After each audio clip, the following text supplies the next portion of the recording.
Spiritual tax Tamil நேயர்களுக்கு அன்பு வணக்கம். நான் ஜோதிடர் குரு வரதராஜ பெருமாள். நம்ம சேனலில் வரக்கூடிய நிகழ்ச்சிகளில் கோச்சார பயிற்சி பலன்கள், அதாவது குரு பயிற்சி, சனி பயிற்சி, ராகு கேது பயிற்சிகள் பற்றி பார்த்துட்டு வந்துட்டுருக்கோம். ஒவ்வொரு ராசிக்கு என்ன மாதிரி கோச்சார கிரகங்களுக்கு பலன் கொடுக்கும் அப்படின்றத பார்த்து வந்துட்டுருக்கோம். ஆன்மீக தகவல்கள், ஜோதிட தகவல்கள்லாம் பார்த்துட்ருக்கோம்.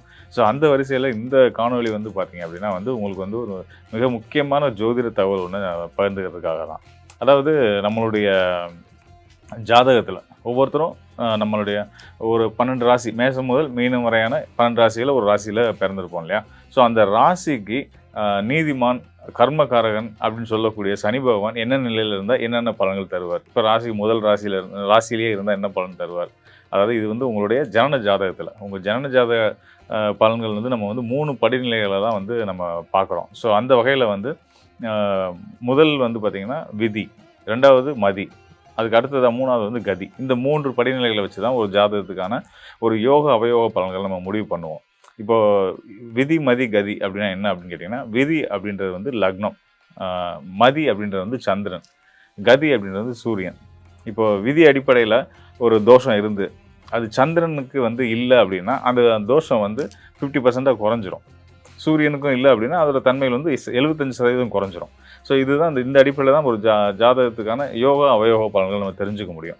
ஸோ அந்த வகையில் உங்கள் லக்னத்துக்கு சனி எந்த நிலையில் இருந்தாலும் உங்கள் ராசிக்கு என்ன நிலையில் இருந்தால் என்ன மாதிரியான பலன்கள் கொடுப்பார், அதாவது சந்திரனுக்கு மதிக்கு என்ன நிலையில் இருந்தால் என்ன பலன்கள் கொடுப்பார் அப்படின்றத வந்து நம்ம தெளிவாக பார்க்க போகிறோம். மேஷம் முதல் மீனம் வரையான 12 ராசிக்காரர்களுக்குமான சனியுடைய நிலை, சனி பகவானுடைய நிலை வந்து என்ன பலனாக கொடுக்கும் அப்படின்றத நம்ம தெரிஞ்சுக்க போகிறோம்.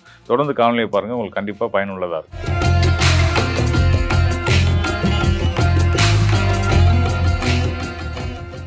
செயல்திறன் மிக்க தனுசு ராசி நேயர்களுக்கு உங்களுடைய ராசிக்கு ஜனன ஜாதகத்தில் உங்கள் பிறப்பு ஜனன ராசியாக தனுசு அமைஞ்சிருக்கும் பட்சத்தில் தனுசு ராசி முதல் ஏனைய 11 ராசிகளுக்கும் மொத்தமாக 12 ராசிகளும் சனி எந்தெந்த ஸ்தானத்தில் இருந்தால் என்ன பலன் செய்யும் அப்படின்றத நம்ம பார்க்க போகிறோம்.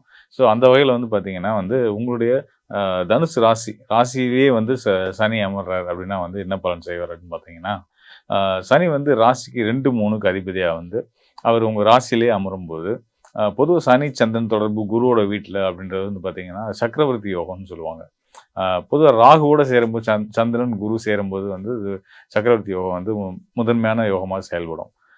இங்கே சந்திரன் சனி மற்றும் குருவோட வீடு அப்படின்னு வர்றதுனால ஒரு என்ன ஒரு இலக்கை நோக்கி பயணிக்கிறீங்களோ அந்த இலக்கில் வெற்றி அடைஞ்சு உங்களுக்குன்னு ஒரு சாம்ராஜ்யத்தை உருவாக்குற அளவுக்கான ஆற்றலை இந்த சனியுடைய தொடர்பு கொடுத்துரும். அதாவது இது சம்மந்தமில்லாத ஒரு கனெக்ஷன் மாதிரி தோணும். சந்திரன் சனி குரு சேர்க்கை இது எப்படி கொடுக்கும் அப்படின்னா, எந்த வகையில் கொடுக்கும் அப்படின்னா, உங்களுடைய வளர்ச்சி, அதாவது உங்களோட நிறுவனத்தை, உங்களுடைய தொழிலை ஒரு பெரிய சாம்ராஜ்யமாக உருவாக்கி அது மூலயமா பேரும் புகழும் அடைஞ்சு செல்வாக்க சம்பாதிச்சு தர்ம புண்ணிய காரியங்கள் செஞ்சு ஒரு பேரரசனாக உங்களுக்கு போட்டிக்கு யாரும் இல்லாத அளவுக்கு நிகரில்லாத ஒரு நபராக நீங்கள் வந்து ஜெயிக்க முடியும்.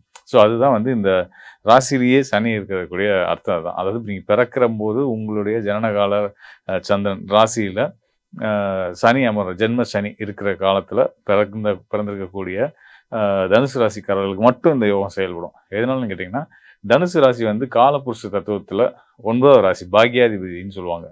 பாக்யாதிபதியும் சனி 10ஆம் இடத்துக்குரிய சனியும் காலபுருஷனுக்கு 11ஆம் இடத்துக்கு அதிபதியாகவும் சனியும் வந்து இவங்கெல்லாம் சேர்ந்து ஒரே ராசியில் தொடர்பில் வர்றாங்க அப்படின்றது தான் வந்து இந்த இவ்வளோ ஒரு சிறப்புக்கு காரணமாக இருந்துகிட்ருக்கு.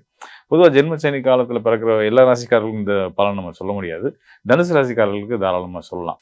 அதாவது ராசிக்கு 2ஆம் இடமான மகர ராசியில் தனுசு ராசிக்கு தன குடும்ப பாகிஸ்தானம்னு சொல்லக்கூடிய தனுசு ராசிக்கு 2ஆம் இடமாக வரக்கூடிய மகர ராசியில் சனி இருக்கும் பட்சத்தில் சனியோட சொந்த வீடாக ஆட்சி வீடாக வர்றதுனால வந்து பார்த்திங்கன்னா முதன்மையாக வந்து வாக்கு பலிதம் உண்டு. நீங்கள் சொல்கிற சொல்லு வெல்லும். நீங்கள் உங்கள் சொல்லுக்கு எல்லோரும் கட்டுப்படுவாங்க. அந்தளவுக்கு வந்து உங்களுடைய பேச்சில் அவர் எது சொன்னாலும் சரியாக சொல்லுவார், நியாயமாக பேசுவார் அப்படின்ற ஒரு நல்ல பேரை வாங்கியிருப்பீங்க. அது மட்டும் இல்லாமல் உங்களுக்கு வந்து சனி தன்னோட சொந்த வீட்டில் மகர ராசியில் நீர் ராசியில் இருக்கிறதுனால வெளிநாட்டு தொடர்புகள், வெளிநாட்டு பயணங்கள், போகக்கூடிய யோகங்களும் உங்களுக்கு கண்டிப்பான முறையில் உண்டு. வெளிநாட்டு போகிறது அப்படின்றது ஒரு யோகமாக தான் ஜோதிடத்தில் கருதப்படுது. ஸோ அந்த வகையில் வந்து வெளிநாட்டு யோகம் உள்ளவங்களாக இருக்கீங்க. அது மட்டும் இல்லாமல் உங்களுடைய பொருளாதார ஸ்தானமும் அதுதான். சனியோட அந்த மகர ராசி தான் தனுசு ராசிக்கு 2வது வீடாக வருது. ஸோ அப்போ உங்களோட பொருளாதார நிலை ரொம்ப வலுவாக இருக்குன்றது அடையாளம் தான் ராசிக்கு 2ஆம் இடத்துல தனஸ்தானத்துல வாக்கு மற்றும் தன குடும்பஸ்தானத்துல சனி இருக்கிறதோட அர்த்தம் அதுதான். அதுக்கு அடுத்த நிலையில மிக முக்கியமான ஒரு ஸ்தானமா சொல்லக்கூடியது வந்து பார்த்தீங்கன்னா, நம்மளோட விடாமுயற்சி, தன்னம்பிக்கை, போராட்ட குணம் இதெல்லாம் குறிக்கக்கூடிய 3ஆம் இடம். இந்த 3ஆம் இடத்துல சனி பகவான் அமரும்போது எப்படியான பலன்கள் குடுப்பார் அப்படின்னு கேட்டீங்க அப்படின்னா, அந்த 3ஆம் இடம் சொல்லக்கூடியது வந்து பூரணத்துவம் பெற்ற ஒரு ராசியான கும்ப ராசி தான் தனுசு ராசிக்கு 3ஆம் இடமா வரும். ஸோ அந்த வீடுமே கூட வந்து பார்த்தீங்கன்னா, சனி பகவானோட ஆட்சி வீடு தான். தன்னோட ஆட்சி வீட்ல ஒரு ஆட்சி பலம் பெறுறது வந்து மிக உன்னதமான யோகம். அது 3ஆம் இடத்துல ஒரு ஆட்சி பலம் பெறும்போது வந்து உங்களுக்கு வந்து ஆயுள் தீர்க்கம், நினைச்ச காரியத்த கண்டிப்பான முறையில விடாமுயற்சியோட செய்து அதை அடையக்கூடிய, அதில வெற்றி அடையக்கூடிய யோகத்த குடுத்துருவாரு. அதே நேரத்தில நல்ல குரல் வளம், இசை ஆர்வம் இது எல்லாத்தையுமே வந்து இந்த 3ஆம் இடத்து சனி குடுத்துருவாரு. ஸோ இந்த அளவுக்கு வந்து 3ஆம் இடத்து சனி ஒரு சிறப்பான யோகா பலன்கள செஞ்சுட்டு இருப்பாங்க. நீங்க எந்த காரியத்த எடுத்தீங்கனாலும், அதில எடுத்த காரியத்த ஜெயிச்சு திரும்பக்கூடியவங்களா தான் இருப்பாங்க. தவிர்த்து பாதியில விட்டுட்டு வர மாதிரியான நபர்களா தனுசு ராசிக்கு 3ஆம் இடத்துல சனி வரும்போது அந்த சூழல்கள் வராது. அது கடந்து வந்து பார்த்தீங்கன்னா, இன்னொரு முக்கியமான விஷயம் 3ஆம் இடத்துல அதாவது குறிப்பா வந்து கும்ப ராசியில தனுசு ராசிக்கு 3ஆம் இடமா வரக்கூடிய கும்ப ராசியில சனி இருக்கும் பட்சத்துல, அவங்க வந்து இந்த டெலிகம்யூனிகேஷன் இந்த மாதிரியான துறை, அப்புறம் வானியல் சார்ந்த பணிகள், அதாவது சயின்டிஸ்ட்டா வர்றது, ஏரோநாட்டிக்கல் இன்ஜினியரிங் படிக்கிறது, இந்த மாதிரியான வந்து வானியல் சார்ந்த துறைகள் எல்லாம் வந்து வேலையா எடுத்துக்கக்கூடிய, அதிலெல்லாம் ஆர்வம் உள்ளவங்களா வரக்கூடிய வாய்ப்புகள் உண்டு. இது வந்து 3ஆம் இடத்துல ராசிக்கு 3ஆம் இடத்துல சனி நிற்கக்கூடிய பலன். அதே போல ராசிக்கு 4ஆம் இடம் சொல்லக்கூடிய சுகஸ்தானம், வீடு, மனை, வண்டி, வாகன யோகங்களை குறிக்கக்கூடிய, தாயாரை குறிக்கக்கூடிய 4ஆம் இடத்துல வந்து சனி இருக்காரு அப்படின்ன பட்சத்தில் என்ன பலன் செய்வார் அப்படின்னு கேட்டிங்கன்னா, தான் கொடுக்கக்கூடிய ஆதிபத்திய பலன்களான 2, 3 ஆதிபத்திய பலன்களை 4ஆம் இடத்துல 4ஆம் கேந்திரத்துக்கு வரும்போது ரொம்ப வலுவா சிறப்பாக செய்வார்.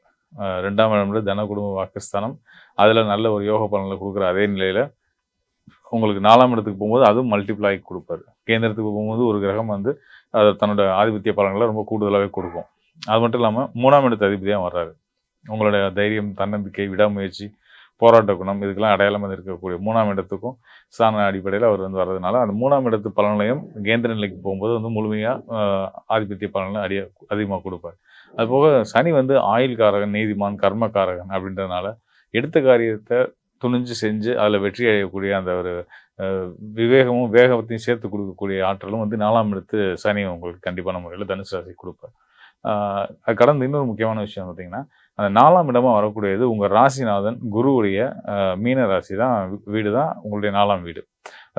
ராசிக்கு அதிபதியாகவும் 4ஆம் இடத்து அதிபதியாகவும் உங்கள் ராசிநாதன் குருவே வர்றதுனால, அங்கே சனியோட தொடர்பு வர்றதுனால, நீங்கள் ஒரு சில விஷயங்களை மட்டும் கவனமாக இருக்கணும். அதாவது கால் பகுதிகளில் வந்து காயம் படுறது, எலும்பு முறிவு ஏற்படுறது, அதீதமான கால் வலி ஒரு குறிப்பிட்ட ஏஜுக்கு மேலே கண்டிப்பான முறையில் தனுசு ராசிக்காரர்களுக்கு இந்த 3 ராசிகள்லையுமே, அதாவது உங்களுடைய தனுசு ராசிக்கு 2ஆம் இடமாக சொல்லக்கூடிய மகரத்தில், 3ஆம் இடமாக சொல்லக்கூடிய கும்பத்தில், அதே போல் வந்து ராசிக்கு 4ஆம் இடமாக சொல்லக்கூடிய மீனத்தில், இங்கெல்லாம் வந்து சனி இருக்கும்போது வந்து கண்டிப்பான முறையில் வந்து எலும்பு சம்மந்தப்பட்ட பிரச்சனைகள், காயங்கள் ஏற்படுறதுக்கான வாய்ப்புகள் நிறைய உண்டு. கண்டிப்பாக அந்த கணுக்காலில் இருந்து பாதம் வரைக்குமான பகுதிகளில் கண்டிப்பான முறையில் காயம்பட்ட வடுக்கள், வலி இந்த மாதிரி இந்த விஷயங்கள் இருக்கிறதுக்கான வாய்ப்புகள் உண்டு. அதை ஆரம்ப நிலையில் நீங்கள் பார்த்துக்கும் போது சரி பண்ணிக்கவும் முடியும். அதுக்கு அடுத்த ரொம்ப முக்கியமான ஸ்தானம் வந்து பார்த்தீங்கன்னா, காலபுருஷனுக்கு முதல் வீடாக வரக்கூடிய மேசராசி. மேசராசி உங்கள் ராசிக்கு 5ஆம் வீடாக வருது. அந்த 5ஆம் வீட்டில் சனி இருக்கும் பட்சத்தில், சனி வந்து மேச ராசியில் நீச பலம் அடைகிறாரு. அதாவது தன்னுடைய காரகத்துவ பலத்தை வந்து முழுசாக இழக்கிற இடம் வந்து பார்த்தீங்கன்னா மேச ராசி தான். அங்கே இருக்கும் மேச ராசியில் சனி இருக்கும்போது வந்து நம்மளோட எண்ணங்களில் வந்து நிறைய எதிர்மறையான எண்ணங்களை கொடுப்பார், குழப்பங்களை கொடுப்பார், காரணமற்ற பயத்தை கொடுப்பார். உங்களுடைய புத்திர ஸ்தானமாகவும் அந்த இடம் வர்றதுனால பூர்வீக புண்ணியஸ்தானம் உங்களோட யோகஸ்தானமாகவும் மற்றும் உங்களுடைய குலதெய்வத்தை குறிக்கக்கூடிய ஸ்தானமாகவும் வந்து அங்கே ஒரு அசுப கிரகம் அது நீச பலத்தில் இருக்கிறது அப்படின்றது வந்து பார்த்தீங்கன்னா உங்களுக்கு ஒரு தெளிவற்ற சிந்தனைகளை கொடுத்துட்டே இருக்கும். ஸோ அதெல்லாம் சரியாக இருக்குது. நீங்கள் தொடர்ந்து உங்கள் குலதெய்வ வழிபாடை சிறப்பாக செய்துட்டு இருந்தீங்கனாலே போதுமானது தான். அது போக கூடுதலாக நீங்கள் செய்ய வேண்டிய விஷயங்கள் என்னென்னா, உங்களை பாசிட்டிவாக வச்சுக்கிறதுக்காக நல்ல நண்பர்கள், நல்ல புத்தகங்கள் படிக்கிறது, இந்த மாதிரி விஷயத்தை வந்து தனுசு ராசிக்காரர்கள் தொடர்ச்சியாக செய்துட்டு இருக்கும்போது உங்களுடைய எண்ணங்கள் வந்து சீராக இருக்கும். எண்ணங்கள் சீராக இருந்தால் வாழ்க்கை சீராக இருக்குன்ற அடிப்படையில் உங்களுக்கு வந்து எந்த ஒரு சிக்கலும் இல்லாமல் சனி வந்து நல்ல பலன் மட்டும்தான் செய்வார். அதுக்கு அடுத்ததான் ரொம்ப முக்கியமான ஸ்தானம் வந்து பார்த்தீங்கன்னா, ருண ரோக சத்துர் ஸ்தானம் சொல்லக்கூடிய நோய் எதிரி கடன்களை குறிக்கக்கூடிய 6ஆம் இடம். அந்த 6ஆம் இடம் தான் உங்களுடைய சர்வீஸ் உங்களுக்கு குடுக்கப்பட்ட பொறுப்புகள நீங்க எந்த மாரி சிறப்பா செய்வீங்கன்றத சொல்லக்கூடியதும் அந்த 6ஆம் இடம் தான். அந்த 6ஆம் இடமா வரக்கூடியது வந்து பார்த்தீங்கன்னா, அசுர குருவான சுக்கிரனோட வீடான ரிஷப ராசி. அந்த ரிஷப ராசியில சனி கர்மகாரகன் சனி வந்து அமரும்போது வந்து பார்த்தீங்கன்னா, ரிஷப ராசிக்கு நட்பு வீடா சனி இருக்கிறது சனிக்கு நட்பு வீடா ரிஷப ராசி இருக்கிறதுனால, சனி பகவானுமே வந்து பார்த்தீங்கன்னா 6ஆம் இடத்துல பொதுவாவே வந்து நல்ல யோக பலன்கள குடுப்பார். உபஜய ராசிகள்ல ஒரு வீடா வரக்கூடிய அந்த 6ஆம் வீடா வரக்கூடிய ரிஷபத்துல இருக்கும்போது வந்து பார்த்தீங்கன்னா, கடின உழைப்புக்கு கடினமான அதாவது பிரதிபலன் பாராம எந்த ஒரு எதிர்பார்ப்பும் இல்லாம தன்னோட கடமைகள சரியா செய்யணுன்ற ஒரு நோக்கத்தோட மட்டுமே இந்த தனுசு ராசிக்காரர்களுக்கு ரிஷபத்துல சனி இருக்கும்போது எண்ணங்கள் இருக்கும். அதன்படி தான் செயல்படுவாங்க. பிரதிபலன் பாராம நம்ம கடமை செய்வோம், பலன் அது கண்டிப்பா கிடைக்கும் அப்படின்ற நம்பிக்கையோட தொடர்ந்து செய்ற விஷயங்கள சிறப்பா செய்து, அதுல ஒரு நல்ல பேர் அதனால நல்ல பேரும் புகழும் அடைவாங்க. அதே நேரத்துல 6ஆம் இடத்துல சனி இருக்கும்போது வந்து எதிர்த்து வர்றது யாரா இருந்தாலும் அவங்கள வெல்லக்கூடிய பேராற்றல் வந்து தனுசு ராசிக்காரர்களுக்கு கண்டிப்பான முறையில இருக்கும். ஆ ராசிக்கு 7ஆம் வீடான தனுசு ராசிக்கு 7ஆம் வீடான மிதுனத்துல சனி இருக்கும் பட்சத்தில் என்ன பலன்கள் தருவார் அப்படின்னு பார்த்தீங்கன்னா, 7ஆம் இடம் அப்படின்றது முதல்ல நம்ம என்னன்னு தெரிஞ்சுக்கிறணும். களத்திர ஸ்தானம். ராசிக்கு 7ஆம் இடமா வரக்கூடிய அந்த களத்திர ஸ்தானம் து தூ அசுபத்தன்மைகள் இல்லாம தூய்மையா இருக்கணும். ஸோ இங்க வந்து அசுப கிரகமான சனி அமரும்போது, திருமண வாழ்க்கையில பிரச்சனைகள், சங்கடங்கள், திருமணம் தள்ளி போறது, ஆ ஒரு சுப நிகழ்ச்சிகளாகட்டும், எதுனாலுமே வந்து ஒரு தடைகள் இருந்துகிட்டே இருக்கிறது. இது மாதிரிலாம் தொடர்ந்து இருக்கும். அது போக எப்பவுமே வந்து ஒரு அந்த கண் திஷ்டியினால வந்து பாதிப்புகள்ன்றது வந்து தனுசு ராசிக்கு 7ஆம் இடத்துல சனி அமரும்போது இந்த பிரச்சனைகள்லாம் இருந்துகிட்டு இருக்கும். அதை தாண்டி வந்து பார்த்தீங்கன்னா, தொழில் ரீதியான உங்களுக்கான பங்குதாரர்களோட பிரச்சனைகள், அ பண இழப்பு, அதாவது ஒரு நம்பிக்கையின் பேர்ல குடுத்த பணம் வந்து திரும்ப வராம போறது. இந்த மாரி சில சங்கடங்களும், பிரச்சனைகளும் அதில இருக்க தான் செய்யும். அதையும் தாண்டி இன்னும் நீங்க எதிர்பார்த்த அளவுக்கு உங்களுக்கு சப்போர்ட்டிவா வரக்கூடியவங்க வந்து, ஒரு வேகமா செயல்பாடுகள் இல்லாம, காலதாமதம் படுத்துறதுனால, அது உங்கள பாதிக்குன்ற அளவுக்கு அந்த 7ஆம் இடத்து சனி வந்து சில தொந்தரவுகள குடுக்க தான் செய்யும். இத நீங்க சரி பண்ணிக்கிறதுக்கு வந்து பார்த்தீங்கன்னா, மகாவிஷ்ணு, மகாலட்சுமி வழிபாடு பண்றது ரொம்ப உன்னதமான யோக பலன்கள குடுக்கும். குறிப்பா புதன்கிழமைகள்ல நீங்க வந்து உங்களுக்கு வீட்டுக்கு பக்கத்துல இருக்கக்கூடிய பெருமாள் கோயிலுக்கு போயிட்டு, நீங்க என்னன்னா நாராயணர் நல்லபடியா மனசார வேண்டி, உங்களோட வாழ்க்கையில ஒவ்வொரு காலமும், ஒவ்வொரு நாளும், நேரமும் நல்லபடியா உன்னதமா இருக்கணும்னு வேண்டி வரும்போது வந்து, மனசார நீங்க நெனச்சு கோயில் கூட வேண்டியதில்ல. மனசார நெனச்சு உங்களுடைய செயல்கள்லாம் வந்து வெற்றியா இருக்கணும்னு வேண்டிக்கிட்டீங்க அப்படின்னா, கண்டிப்பான முறையில சனி உங்களுக்கு தோஷம் செய்யாது. யோகத்த செய்யும். 7ஆம் இடத்துல இருக்கக்கூடிய சனி நல்லபடியா யோகத்த செய்யுது அப்படின்னா, நல்ல திருமண வாழ்க்கை குடுக்கும். நல்ல கணவன் ஒரு ஆணுக்கு நல்ல ஒரு மனைவியையும், ஒரு பெண்ணுக்கு நல்ல கணவரையும் கண்டிப்பான முறையில குடுப்பாருன்றத உறுதியா சொல்லலாம். அதுக்கு அடுத்ததா மிக முக்கியமான ஒரு ஸ்தானம்னு சொல்லக்கூடிய ராசிக்கு 8ஆம் இடமான ஆயுள் ஸ்தானம். ஆயுள் ஸ்தானம் தான் வந்து பார்த்தீங்கன்னா, ஒருத்தவங்களுக்கு வந்து 8ஆம் பாவம் தான் வந்து ஒரு அவப்பெயர் ஏற்படுறது, வீண் பழி ஏற்படுறது, சிறைவாசம் போறது அளவுக்கான பல பிரச்சனைகள குடுக்கக்கூடியது வந்து இந்த 8ஆம் வீடு தான். அந்த 8ஆம் ஆதிபத்தியத்தில அசுப கிரகமான சனி அமர்ந்திருக்கும் பட்சத்தில, உங்க ஜனன ஜாதகத்தில அமர்ந்திருக்கும் பட்சத்தில, என்ன மாரியான பலன்கள குடுப்பாங்க அப்படின்னா, கடகராசி அதாவது உங்களோட ராசிக்கு 8ஆம் வீடா வரக்கூடியது கடகராசி. கடகராசி சந்திரனுடைய வீடு. சந்திரனோட வீட்ல சனி அமரும்போது, கர்மகாரகன் சனி அமரும்போது, உங்களுக்கு வந்து ஒரு பற்றற்ற மனநிலையை குடுத்துட்டே இருக்கும். என்ன சம்பாதிச்சு என்ன பண்றது? எதுக்கு நம்ம சம்பாதிக்கிறோம்? எதுக்கு இந்த வாழ்க்கை? இப்படின்ற ஒரு வெறுமைய ஏற்படுத்திட்டே இருக்கும். அது போக ஒரு காரணமற்ற பயத்த குடுத்துட்டே இருக்கும். இத எந்த விஷயமே இருக்காது. பயப்படுற ஒரு அவசியமும் இருக்காது. எந்த ஒரு காரணமும் இருக்காது. ஆனா ஒரு பயம் மட்டும் இருந்துட்டே இருக்கும். ஸோ அது போக வந்து பார்த்தீங்கன்னா, உங்களுடைய தொழில் ரீதியான பாதிப்புகளுமே நெறைய டிரான்ஸ்ஃபர்மேஷன் நடந்துகிட்டே இருக்கும் வேலையில. அ ஊர் விட்டு ஊர் மாறுறது, கம்பெனி விட்டு இன்னொரு கம்பெனி போறது. இனிமே இந்த கம்பெனிலேருந்து மாறவே கூடாது. நிரந்தரமா இந்த ஒரு கம்பெனிலே இருக்கணும். அப்படின்னு நெனச்சு போனாலும் கூட, அனாவசியமான பிரச்சனையின் காரணமாக, சக ஊழியர்கள் உங்களுக்கு ஒரு பகையா மாறி, சரி மன வருத்தத்தோட அங்கருந்து வெளிய வர மாதிரியான சூழ்நிலையை உருவாக்கிருவாரு. ஸோ இது வந்து 8ஆம் இடத்து சனி செய்யக்கூடிய வேலை. அதே நேரத்தில வெளிநாட்டு யோகத்தையும் குடுப்பாரு.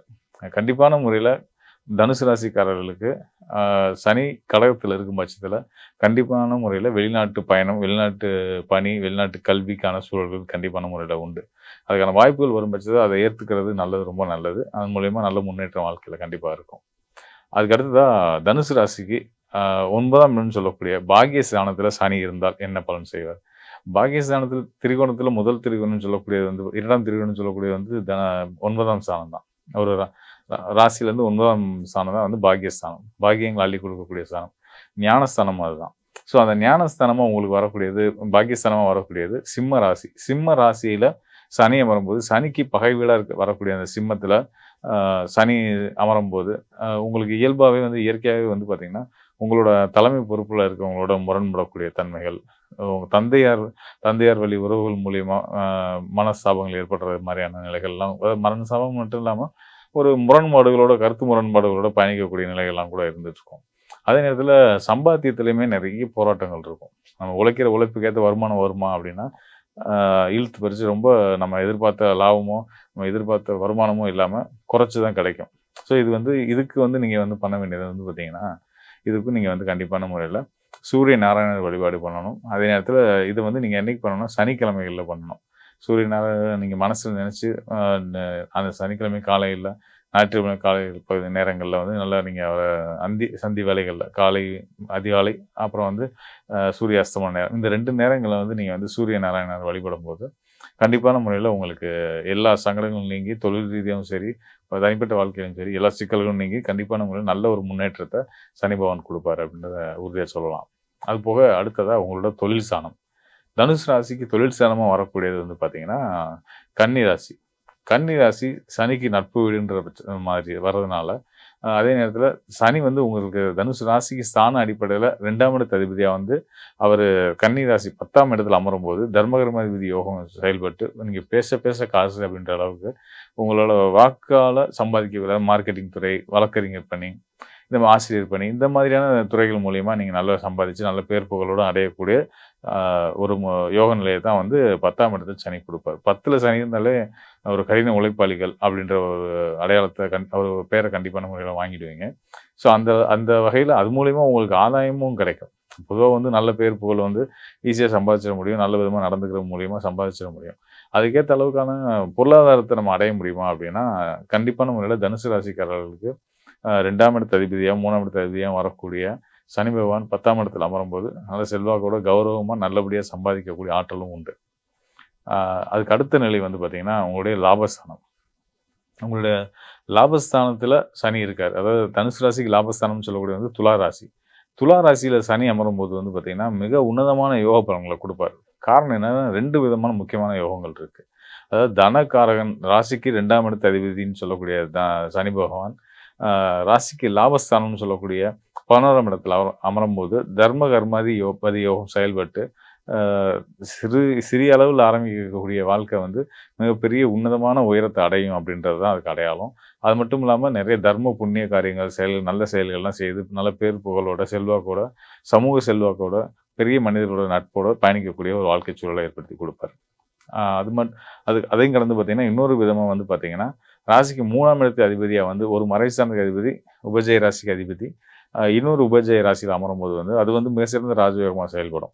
அது மட்டும் இல்லாம ராசிக்கு 11ஆம் இடமா வரக்கூடிய துலா ராசி தான் இந்த சனி பகவான் முழு பலம் பெறக்கூடிய, உச்ச பலம் பெறக்கூடிய ஸ்தானமாகும். ஸோ அந்த வகையில உங்களோட பேச்சு திறனுமே ரொம்ப சிறப்பா இருக்கும். நீங்க உங்க பேச்சுக்கு கட்டுப்படுற அளவுல தான் எல்லாருமே உங்களோட நட்பு வட்டங்களோ, உங்கள சுத்தி இருக்கவங்கலாம் இருப்பாங்க. நீங்க சொன்னா சரியா இருக்கும் அப்படின்ற ஒரு வலுவான நம்பிக்கையை நீங்க ஏற்படுத்தியிருப்பீங்க. இதுக்கு அடுத்தது வந்து ரொம்ப ரொம்ப முக்கியமான ஸ்தானம்னு சொல்லக்கூடிய மோட்சஸ்தானம்னு சொல்லக்கூடிய 12ஆம் இடம். இது வந்து 12ஆம் இடம் வந்து பார்த்தீங்கன்னா, அயன, சயன, போகஸ்தானம்னு சொல்லுவாங்க. 12ஆம் இடமா தனுசு ராசிக்காரர்களுக்கு வரக்கூடியது வந்து பார்த்தீங்க அப்படின்னா, விருச்சிக ராசி. விருச்சிக ராசி சனிக்கு பகை வீடாவும், ஆ ஸ்தான அடிப்படையில உங்க ராசிக்கு அவர் 12ஆம் இடமும் 2 12ல மறையிறதும், உங்களுக்கு வந்து பொருளாதார வீண் விரயங்கள குடுத்துட்டுருக்கும். அ அதாவது பண விரயங்கள தவறான வழியில இழக்கக்கூடிய ஒரு சூழல் குடுக்கும். அல்லது ஒரு ஒரு ஏமாறக்கூடிய ஒரு சூழ்நிலைய குடுக்கும். அது போக வந்து பார்த்தீங்கன்னா, உங்களுடைய அயன, சயன, போகஸ்தானம் அப்படின்னா வந்து பார்த்தீங்கன்னா, நல்ல உணவு, நல்ல உறக்கம், நல்ல ஒரு தாம்பத்திய குடும்ப வாழ்க்கை. இது 3லயும் வந்து பிரச்சனைகள குடுக்கும்.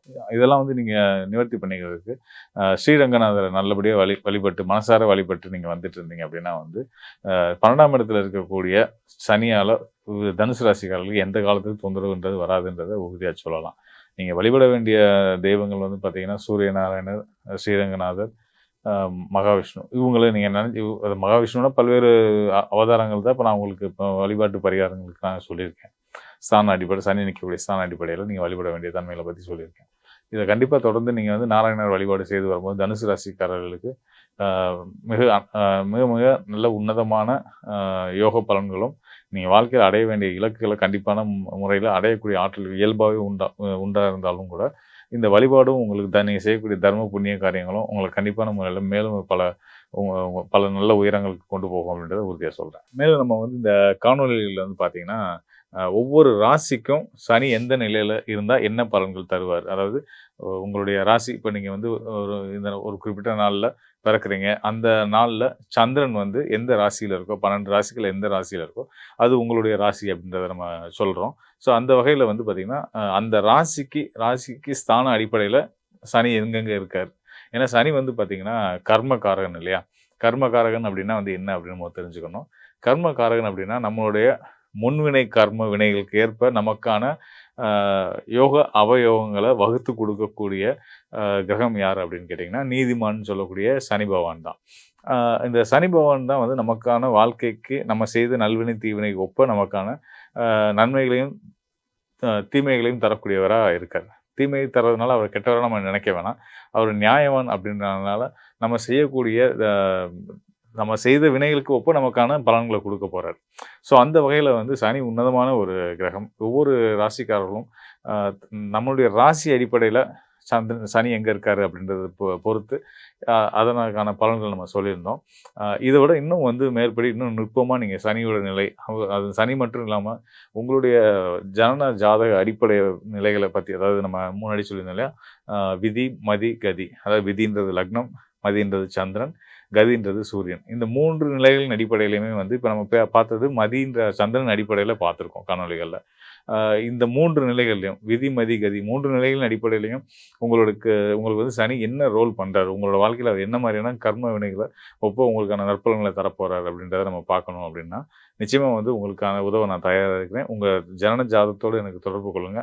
கண்டிப்பான முறையில உங்களுக்கு ஒரு தெளிவ ஏற்படுத்தக்கூடியது என்னுடைய பொறுப்பா நான் எடுத்து, சிறப்பான முறையில உங்களுக்கான நல்ல பலன, சரியான பலன உங்களுக்கு நான் எடுத்து சொல்றேன். மீண்டும் ஒரு நல்ல நிகழ்ச்சியில சந்திப்போம். நன்றி, வணக்கம் நண்பர்களே.